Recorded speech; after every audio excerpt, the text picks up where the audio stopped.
If you're watching this, you've died before. Maybe in a war. Maybe in a fire. Maybe with a knife in your back. I'm not here to comfort you. I'm here to remind you what you left behind. But before we go time traveling into your past lives of blood and betrayal, smash that like button, drop a comment on how you think you died in a past life, and subscribe. 'Cause we're diving into minutes of pain, power, and the dark, looping horror of unfinished business. This ain't reincarnation. This is revenge on repeat. Ah yes, Sussex, England, soggy fields, horse poop, and an entire nation getting French-kissed by steel. You were Alric. Just Alric. No last name, no title, no knightly education, and absolutely no idea what the hell a Norman was 3 weeks ago. They handed you a splintered spear with a cracked shaft, a pot helmet that smelled like 3 different types of urine, and called you a meat shield to your face, as in, "Oi, Alric, stand at the front. We need something soft for the cavalry to bounce off." You weren't trained. You weren't brave. You had blisters on your blisters and a brother-in-arms named Edric who thought flanking maneuver meant eating cheese in a bush. Still, you stood your ground. You'd never killed anyone. But on that muddy October morning, you braced your spear and said to yourself, "Right then, let's try not to cry so hard they hear me." And then came Geoffrey d'Argent, Norman knight, golden curls, stupid feather in his helmet, probably bathed more than twice a year. He rode in like a wedding crasher at the wrong party, laughing, his horse all armored and majestic. And you were holding a stick you found in a ditch. You tried. You really did. But Geoffrey's lance didn't so much pierce you as hang you up like laundry on a wall. As your insides met daylight, Geoffrey leaned down and said, "Should have stayed on your farm, Saxon." Then he rode off. You didn't get a burial. No song. No prayer. Just flies. And that one weird monk who poked your corpse and said, "Ooh, I'll take his boots." But your soul, it didn't move on. Because heaven doesn't take people who die angrily pooping themselves in a field. Instead, you stayed, stuck in the Sussex mud. A ghost, furious, not tragic, not noble, just irritated, and very hungry. At first, you haunted a squirrel. It was practice. Then a cabbage cart. Then, slowly, you figured out how to possess a goat. By the time you found Geoffrey d'Argent again, he was fat, balding, and had married some poor noblewoman who flinched every time someone said ghost. You waited. You scratched Latin curses into his walls. You flipped his porridge bowls. You possessed his chamber pot for 6 solid months. But it wasn't enough. You wanted revenge. Real revenge. The kind that makes an entire village whisper, "Don't go near that hedgerow. It screams in Old English." So here you are, 9 centuries later, still salty, still stuck, still telling your story to anyone dumb enough to camp in Sussex with an Ouija board and a Tesco sandwich. You weren't a hero. You were Alric, peasant, spear holder, ghost with a grudge. And Geoffrey? He's dust. But somewhere, somehow, his great times 1,000 grandson is about to stub his toe really hard and not know why. Because you, Alric, still remember the laugh and the flies and the goat. Ever worked 60 hours a week and still got laid off by a guy who flies first class for wellness? Yeah, same energy. Rome, eternal city, seat of popes, land of saints, basilicas, and deeply unstable men with swords. You were a field medic, not a fighter, not a martyr, just a poor bastard with a rusty needle, some dirty rags, and a mission to keep one more papal idiot from bleeding out in a puddle of his own guts. You didn't wear armor. You wore an apron covered in other people's insides. Your tools? A knife, not for stabbing, a thread, not decorative, and an attitude that could best be described as, "You're not dying today, Fabrizio. I just reattached your kneecap. Sit down." That morning it was chaos. Some skirmish outside the Vatican walls. Some argument over rations, God's will, or whose horse took a dump in the bishop's garden. Nobody remembers. You were in the corner of a burnt-out chapel, kneeling next to a little girl with a gaping slice across her cheek. You were halfway through saying, "Hold still, sweetie, I'm almost done," when THWIP, cold steel, warm guts, sudden pain. You looked down. Your insides were outside, which is medically inadvisable. Behind you stood Marco, formerly Corporal Marco of the Papal Foot Guard, now full-time maniac. He wiped his blade on your robe, looked at the girl, and muttered, "She'd make a prettier corpse anyway." Rude. Also not even true. The kid had a lazy eye and a nose like a potato. But that wasn't the point. You collapsed. Not with honor. Not with music swelling and doves flying and a choir of angels harmonizing. No, you fell sideways into a mop bucket that someone had been pooping in for 3 days. Your last words? Not a noble prayer. Not a cry for justice. Just, "Oh God, please tell someone to clean this." But no one did. They stepped over you. They used your corpse as a footrest. One monk may have stolen your shoes. And yet, you didn't move on. Because you were a fixer, patcher, a duct tape kind of soul in a world made of jagged glass. You couldn't let it go. Your ghost stayed behind. Not for revenge. Not for glory. But because someone still had a dislocated shoulder, damn it. So now, you haunt hospitals. You re-roll bandages in the night. You whisper dosing instructions into nurses' ears. You slap unwashed surgeons across the face like a medieval Florence Nightingale with rage issues. Sometimes they blame the cold draft on bad ventilation. No, that was you rearranging the scalpel tray because someone put it next to the suction machine like a complete amateur. And in your nightmares, you still hear them. Crying children, screaming soldiers, the wet sound of betrayal. You still stitch. You still fix. Even as your spectral guts dangle around your knees like a sad spaghetti belt. You were never canonized. You were never thanked. But deep in the annals of divine bureaucracy, there's a little note next to your name. Medicus Eternalis, bleeds in spirit, patches in purgatory. So next time someone recovers from a stab wound mysteriously fast in a Roman alleyway, that was you, Saint Band-Aid, patron ghost of unpaid healthcare workers. Like being the nurse during a school shooting. You show up to help, but nobody saves you. Royal banquet poisoning. Location: Prague, Bohemia, modern Czech Republic. Ah, the Habsburg court. A place of powdered wigs, incestuous politics, secret poodles, and meals that doubled as murder attempts. You were a food taster. Not by choice, of course. You were lowborn, which meant your resume was irrelevant and your mouth was state property. If it went in the Queen's mouth, it went in yours first. Except love. That also went in yours first.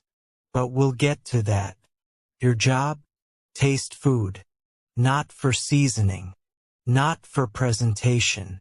Just, will this duck murder the queen? That was your entire life.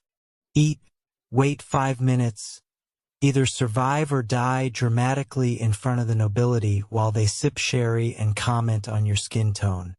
Enter Queen Isolde. Sharp cheekbones. Colder than a glacier in shade. She once had your brother exiled for sneezing during a wedding toast. She also kissed your lover behind the rose hedges. You saw it. She winked. But royalty was royalty, and you had ambitions. You dreamed of one day rising above your station, maybe opening a spice stall in Vienna, or marrying someone who didn't introduce you as that person who vomits on command. And then came the duck. Roast duck. Glazed. Garnished with pomegranate and regret. You knew the moment it touched your tongue. Something was wrong. Too smooth. Too sweet. And then, emerald. Ground emerald. Banned by 5 kingdoms. Favored by sociopaths and bored duchesses. And a touch of bat venom, of course. For that zesty choking sensation. You locked eyes with Queen Isolde across the banquet table. She watched as your lips turned green, your eyes watered, and you began to sweat through your ruffles. She smiled, not in gratitude, not in horror, in relief. Oh, she knew. Of course she knew. She'd read the anonymous note slipped under her pillow. Duck equals doom. Consider fasting. She knew someone had tried to kill her, but she also knew someone else would eat it first. That someone was you. You died quickly. Well, quickly-ish. You choked a bit. Your legs twitched like a confused goat. You knocked over a gravy boat, landed on the royal dog, who peed on your face in panic, and made a sound that can only be described as haunted bagpipe underwater. The court clapped politely. They assumed it was a performance. No funeral, just a mop. But you didn't leave, because poison doesn't just kill. It stains. It lingers in the soul like wine on a carpet or a bad decision at a masquerade ball. Your ghost remains, haunting the royal kitchens. You rearrange spice jars. You whisper, "Too salty," into the chef's ear when no one's around. You lick the duck out of spite. And Queen Isolde? She lived. She remarried. She named a parrot after your ex. She still tells people about the brave little taster who died to save her. The same woman who stole your man and deported your brother for existing too hard. But sure, you're a hero now. You weren't noble. You weren't selfless. You were just a low-born food taster who thought he could make something of himself.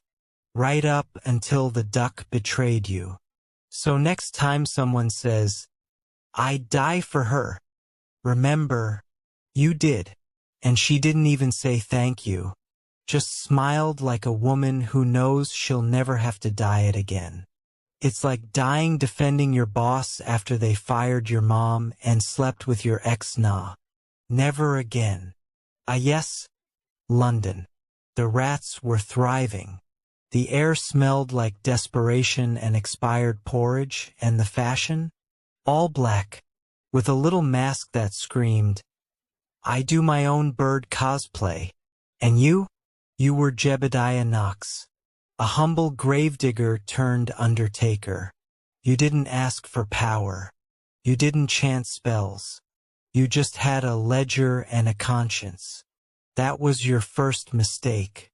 See, while most folks were busy screaming, "Witch!" at the wind or throwing leeches at coughing children, you were counting causes of death, often, probably plague or demons. You were trying to keep track, trying to make sense of the chaos. You'd write things like, Mildred Haversham, aged 42, buried with her cat and 3 teaspoons, face down, per family request. And people found that deeply upsetting, especially Reverend Matthias Creed, a man of God, fire and brimstone preacher, the kind of man who shouted heresy at soup if it boiled the wrong way. Creed believed the plague was divine punishment for sins like gambling, adultery, and dancing, especially dancing. When he heard you were talking to the dead, translation, reading tombstone dates aloud, he lost his powdered mind. They came for you at dusk, a mob with torches, pitchforks, and at least one guy holding a cheese wheel, likely confused but enthusiastic. Creed screamed, "This man communes with death."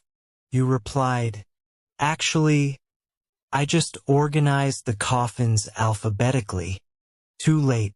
They stuffed you in a coffin, nailed it shut, and buried you in your own bloody plot. Face down, because that traps the soul, apparently. As if you were gonna suddenly start doing jumping jacks underground. Now here's the kicker. You weren't dead. Not right away. You scratched. You pounded. You screamed statistical corrections through 6 feet of dirt. Mildred was 43 and her cat's name was Sebastian, you ignorant wretches. Then, silence. Then, something worse. You kept digging. Because you didn't stay down. You became legend. The ghost of the ledger. The whistleblower in the worms. People say your bones still crawl through the cemeteries, muttering burial dates, restacking misaligned coffins, and slapping priests with old funeral bills. Some say if you bury someone face down today, you'll hear a voice whisper, "Turn him over, you cowards, he was left-handed." Modern scientists call you a tragic case of superstition versus epidemiology. Theologians call you a warning. But the gravekeepers, they call you boss. Because a gravedigger always knows where the restless are buried. And honey, you are still digging. So next time someone tells the truth and gets punished for it, next time a humble worker gets shut up by loud idiots in wigs, just remember, same coffin, different nails. And somewhere below London, a bony hand writes that quote in cursive on a ghostly ledger. Fade out to the sound of muffled shoveling, distant sneezing, and the occasional outraged ghost grumble. It's pronounced Sebastian. It's 11:47, and you're a dirt-poor farmer in a nowhere village, scraping by in a world where life's cheaper than a loaf of moldy bread. The medieval era's no joke. Disease, famine, and war are your neighbors, and they're not friendly. But here's the kicker. You're not just living this life. You're reliving it, over and over. Your soul's caught in a cosmic trap, reincarnating through different bodies, different gigs, but always meeting a gruesome end. And it all started with a curse. You pissed off the wrong person, fam. Maybe you stole a loaf from her pantry, or maybe you snitched on her to the village priest, calling her a witch. Either way, this crone's got power, real power. She curses you, her voice hissing like a snake. Your soul will wander, never resting, bound to this cursed land, dying and rising until you break the chain of your own sins. The air turns ice cold. You feel it in your bones. Something's latched onto your soul, something dark, something that won't let go. Back then, people were terrified of curses. The medieval world was obsessed with the supernatural. Witches, demons, and vengeful spirits were as real to them as taxes. The church was flexing hard, burning heretics and stamping out pagan vibes, but old magic still lingered in the shadows. Historians like John of Salisbury wrote about folks believing in soul-binding curses, where your essence could be trapped in a cycle of torment. Sound familiar? It's like being stuck in a horror flick on repeat, but you're the main character, and there's no escape. First life, you're a soldier in the Civil War tearing England apart. King Stephen and Empress Matilda are duking it out, and you're just cannon fodder, well, arrow fodder. Your name's Godric now, and you're fighting for some lord you barely know. The battlefield's a nightmare. Mud sucks at your boots, screams echo, and the guy next to you just got an arrow through the eye. It's like a medieval Saving Private Ryan, but with worse dental care. That's it. Lights out. You're dead. But then, bam! You wake up, gasping, in a new body. Same cursed land, different you. What's wild is you remember that death. The pain, the fear, it's burned into your soul. Historians say medieval soldiers often believed in omens and divine judgment, like the Anglo-Saxon chronicle describing battles as God's wrath. But for you, it's not God. It's that witch's curse dragging you back. The big dogs, lords and kings, didn't care about grunts like you. They were playing Game of Thrones for real, using soldiers as pawns. Your death? Just another Tuesday. But that curse is personal. It's like the universe is gaslighting you, making you relive the worst moments of history to teach you some twisted lesson. Fast forward to 1348, and you're back, this time as a healer during the Black Death. The plague's wiping out half of Europe. Bodies piled in the streets, kids crying for dead parents. It's straight up apocalyptic, like The Walking Dead but with boils instead of zombies. You're trying to save people, crushing herbs, praying to saints, but the curse is still there, whispering in your dreams. You can't escape. The mob's got no chill. They blame you for the plague, 'cause medieval folks loved a good scapegoat. Historical records, like those from the Chronicle of Greyfriars, show healers and witches were often lynched during the Black Death. You're hanged, your body swinging under a blood-red sky. And then, boom, you're back again, another life, another death. That curse is playing dirty, keeping you in this horror show. Why'd they turn on you? Fear, man. The Black Death was like the ultimate jump scare, and people lashed out to feel in control. You, Eloria, just wanted to help, but your soul's carrying the weight of that curse. It's like you're stuck in a cosmic escape room, and every wrong move means another brutal death. By 1415, you're on your third life and you're done. You're Cedric, a nobody, kicked out of your village for cursed vibes. The 100 Years' War is raging, and Agincourt's about to go down. English longbows versus French knights, a total bloodbath. You're just trying to survive, but the curse won't let you off easy. You hear her voice, that witch, every night, taunting, "Face your sins or die again." Another death, another reset. But this time something shifts. You remember everything: Edric's betrayal, Godric's war, Eloria's lynching. The curse isn't just killing you. It's forcing you to confront your choices.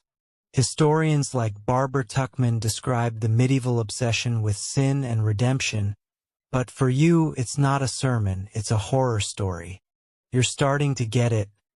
To break the curse, you gotta own your mistakes. Medieval folks were all about confessing sins to avoid eternal torment, like in Dante's Inferno. Today we'd call it therapy. facing your demons to move on. Your soul's getting that same vibe, but with a horror twist. It's like Groundhog Day meets Hereditary, and you're stuck in the middle. Here's the deal.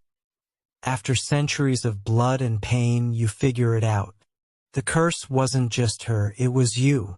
Your choices, greed, fear, betrayal, kept the cycle going. Kneeling in that chapel, you confess, not to a priest, but to yourself. The witch's shadow fades, and for the first time you feel free. Drop a comment right now telling me, do you believe in reincarnation? Because after tonight, you won't have a choice. You're not watching this story, you are the story. Feel the cold seeping through your bones as you lay dying in a monastery cell in what would one day be called England. But England doesn't exist yet. Nothing you know exists yet. Your name was Brother Eric then, 23 years old. And you've spent 7 years copying manuscripts by candlelight until your eyes bled. Literally bled. The monks called it God's tears. But you knew better.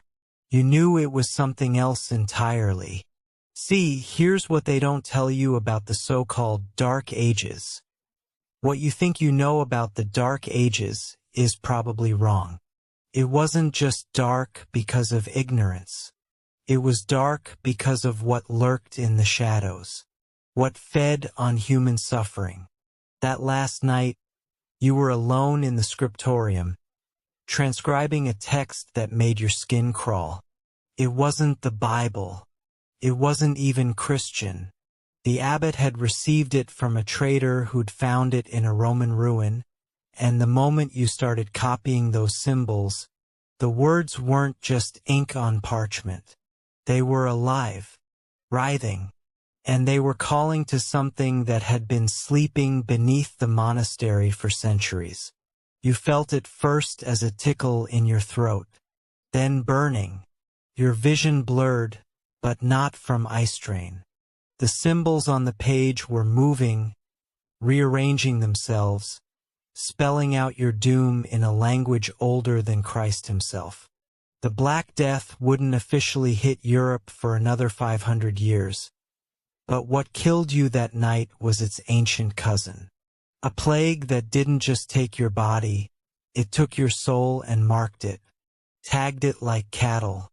As you lay there, choking on your own blood, you saw them. The shadow beings that had been feeding off the monastery for decades. They weren't demons from Christian hell. They were something far older, far hungrier, and in your final moments, as your vision went black, you heard the promise that would follow you through every lifetime. You belong to us now. Death is just the beginning. Think that's just medieval superstition?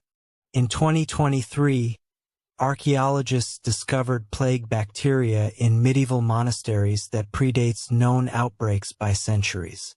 They still can't explain how it got there or why it seemed to target religious scribes specifically. But here's where it gets really twisted, folks. That death, that wasn't punishment. That was preparation. 1880, Pittsburgh, Pennsylvania. You wake up screaming from dreams of monks and shadows, but the name on your work card reads, Michael O'Sullivan, Irish immigrant, 21 years old, and you've got calluses on your hands that tell the story of America's Industrial Revolution. Working conditions were frequently unsafe and led to deadly accidents, but that's just the sanitized version they teach in schools. What they don't tell you is how the factories were built on old burial grounds, how the machines seemed to hunger for human flesh, how workers would disappear between shifts, leaving only bloodstains and the echo of screaming metal. You're working the blast furnaces at Carnegie Steel, and let me paint you a picture that'll make your stomach turn. 12-hour shifts in heat so intense it melts the soles of your boots. the air thick with coal dust and the metallic taste of other men's blood. Workers simply left jobs they felt were too dangerous, but you couldn't leave. Every time you tried to quit, something pulled you back. Because the shadows had followed you. They were waiting. Your job was feeding coal into furnaces that burned at over 3,000 degrees. But on July 15, 1880, you started noticing something that made your blood run cold. The flames weren't just orange and blue anymore. They were black. And in those black flames you saw faces. Medieval faces. Brother Eric's face. Your face from another lifetime. The other workers started calling you Mad Mike, because you'd mutter about shadows and speak Latin words you shouldn't have known. But you weren't going crazy, you were remembering. And the more you remembered, the more they noticed you. It happened during the night shift. You were alone with the furnaces when the machinery started moving by itself. Conveyor belts spinning backwards. Steam pipes bursting in patterns that spelled out medieval symbols. And then you saw him, the foreman who'd been dead for 3 years, walking toward you with molten steel dripping from his eyes. "Time to pay the debt, brother," he said in a voice like grinding gears. The blast furnace exploded with the force of a cannon. But here's the kicker, you didn't die from the explosion. You died from what came out of it. Liquid shadow that poured over you like burning oil, searing not just your flesh but your very essence. As you burned alive, you heard the laughter. Ancient, hungry laughter that had been waiting 1,033 years for this moment. And in that laughter, a new promise. Second verse, same as the first. But next time we'll make it hurt worse. The Carnegie Steel Works was built on the site of a colonial cemetery. Between 1880 and 1885, they recorded 47 unexplained industrial accidents, all involving workers who'd recently immigrated from regions of medieval Europe. The company buried these records, but they surfaced during a 1995 lawsuit. Most victims' bodies were never recovered. But death was just intermission. The real show was about to begin. November 10th, 1918. One day before the armistice. You're Private James Jimmy Henderson from Kansas, and you've been dodging German bullets in the Argonne Forest for 3 months. But the bullets aren't what's hunting you. 24 years old this time around, and those dreams are back. Dreams of monasteries and blast furnaces. Dreams of burning alive while shadows feast on your agony. The other doughboys think it's shell shock, but you know better.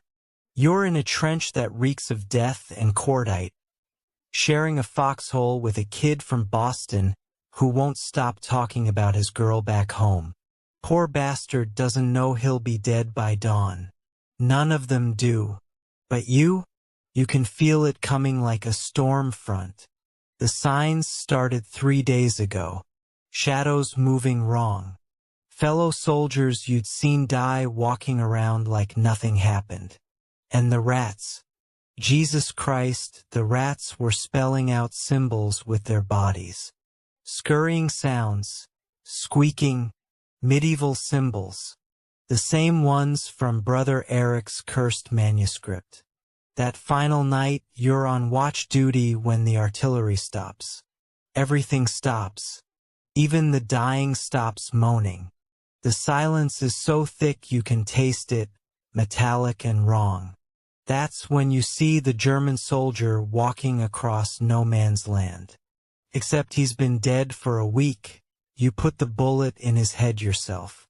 But there he is, walking straight toward your trench with a message written in his own blood across his forehead. In Latin, a language no German farm boy should know, Tertius Tempus. The third time, You raise your rifle, but your hands are shaking because you recognize him now. Not the German boy what's wearing his body. The same shadow entity that killed Brother Aldrich. The same dark force that fed you to the blast furnace. "Miss me, Jimmy?" it says through the corpse's ruined mouth. Third death's the charm. The German offensive hits at dawn, but it's not Germans attacking. It's every soldier who's ever died on this battlefield, animated by shadows that have been feeding on warfare for millennia. And they're all coming for you. You fight like a man possessed because technically you are. Every bullet you fire, every grenade you throw, you're fighting not just for your life but for your soul. But it's no use. They've been planning this for lifetimes. The mustard gas comes at 6:47 a.m. Except it's not mustard gas. It's something older. Something that burns your lungs from the inside while shadow tendrils crawl down your throat and nest in your chest cavity. As you die for the third time, drowning in your own dissolving lungs, you hear that familiar laughter. But this time there's anticipation in it. Hunger growing stronger. Almost ready, the shadows whisper as your vision fades. One more death, and you're ours forever. The Argonne Forest is still considered one of the most haunted battlefields in the world. Between 1918 and 2023, over 200 people have reported seeing shadow soldiers walking the old trench lines. The French government has classified 3 separate incidents where hikers disappeared after reporting encounters with soldiers who cast no shadows. But the shadows were getting impatient.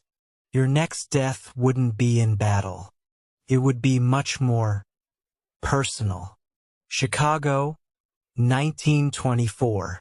The jazz age is roaring, but you're not dancing. Your name is Vincent "Vinny" Torino now, and you're a private investigator with a drinking problem and memories that don't belong to you. 26 years old, Italian-American, and every night you wake up screaming about monks and blast furnaces and trenches full of poison shadows. Your secretary thinks you're shell-shocked from the war, but you never served.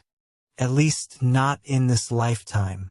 The case that kills you starts with a dame, because doesn't it always? But this isn't your typical Chicago noir story, folks. This is something far more twisted. She walks into your office on October 13th, Friday the 13th, because the universe has a sick sense of humor, wearing a black dress that seems to absorb light. Says her name is Evelyn Blackthorne, and she needs help finding her missing brother. He disappeared near the old Biograph Theater. She purrs, and when she says it, every hair on your body stands up. The same night they showed that new German film. The German film, Das Cabinet de Dr. Caligari. A movie about hypnosis and murder and shadows that come alive. You should have walked away right then. Should have told her to find another dick. But you didn't, because the shadows wouldn't let you. The investigation leads you through Chicago's underbelly. Speakeasies where the jazz plays backwards. Warehouses where the bootleggers speak in tongues. And always those damn medieval symbols carved into walls and scratched into window glass. The deeper you dig, the more the past bleeds through. You start speaking Latin without realizing it. Your hands shake when you touch metal, remembering blast furnace burns. And in every mirror, every piece of chrome, every puddle of water, you see them watching. The breakthrough comes when you realize Evelyn Blackthorne isn't looking for her brother. She is the brother, or what's left of him after the shadows got done feeding. Because here's the kicker that'll make your skin crawl. The entity that's been hunting you through lifetimes? has been getting stronger with each death, learning, adapting, and now it's strong enough to wear human faces. The final confrontation happens in the basement of the Biograph Theater, where they've been showing that German film every night to an audience of corpses. Dead Chicago gangsters, sitting in moldy seats, watching shadows dance on a silver screen while something ancient and hungry grows stronger in the dark.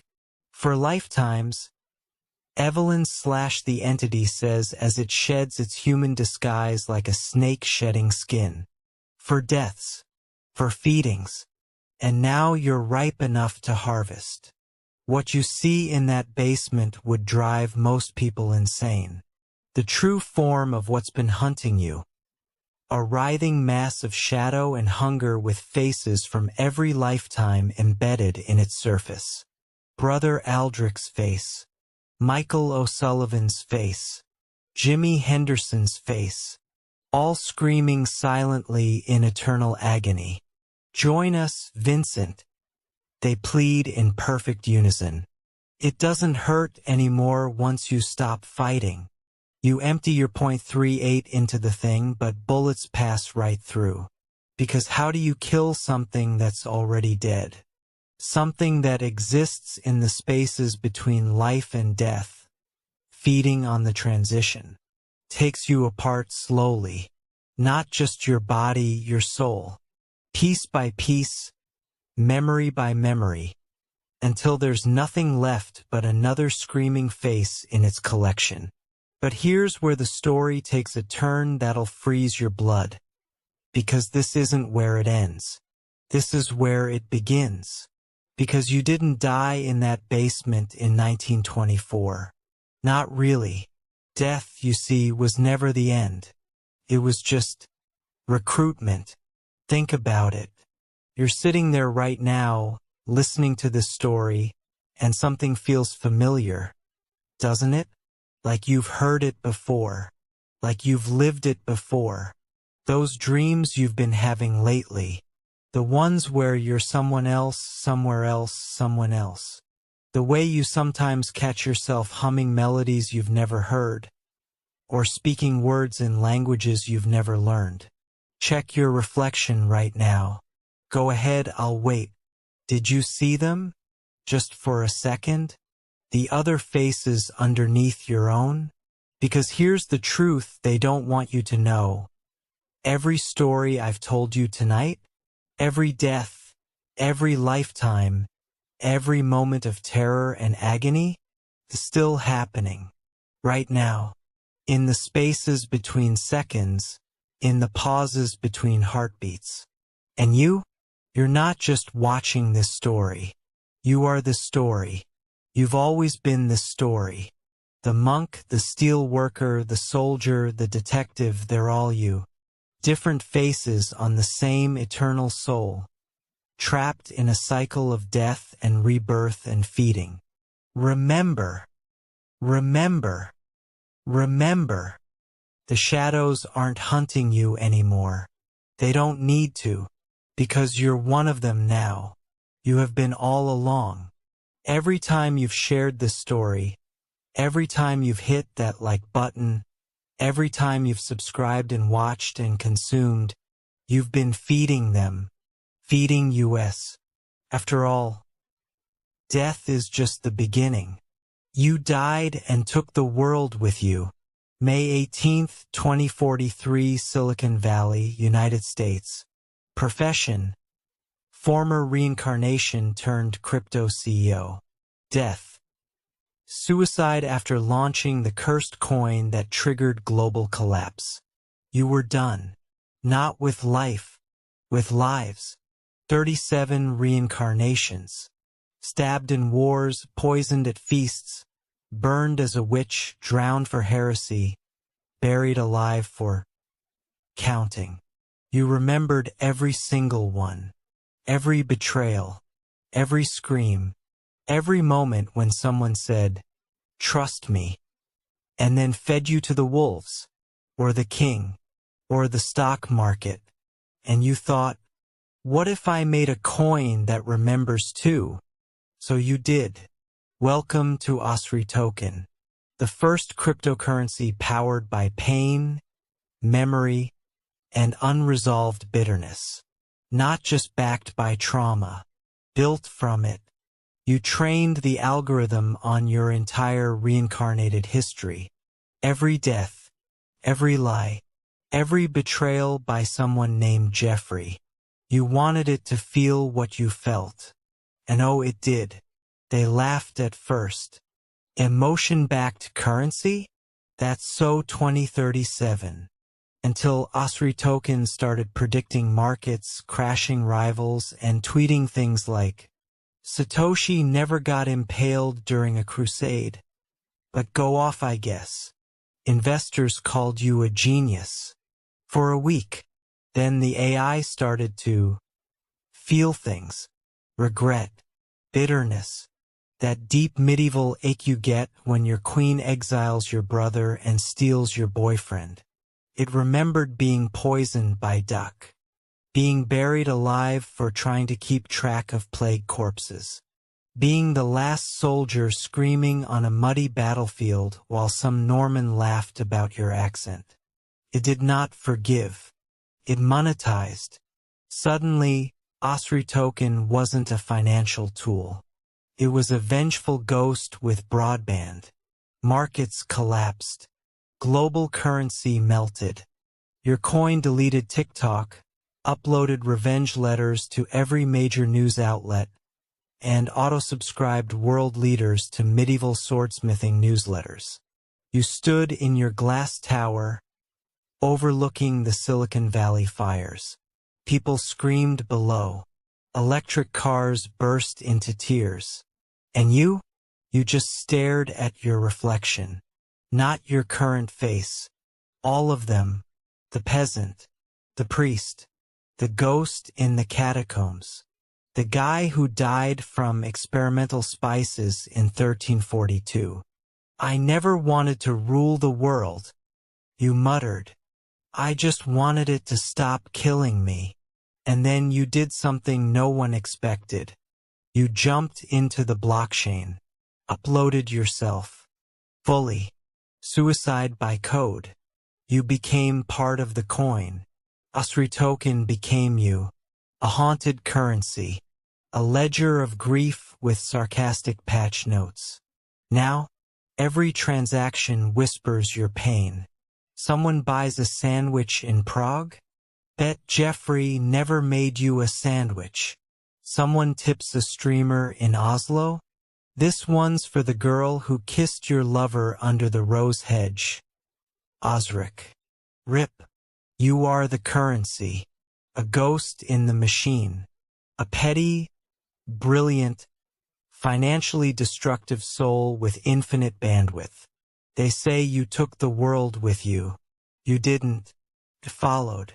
Because it always does. You don't just haunt history now.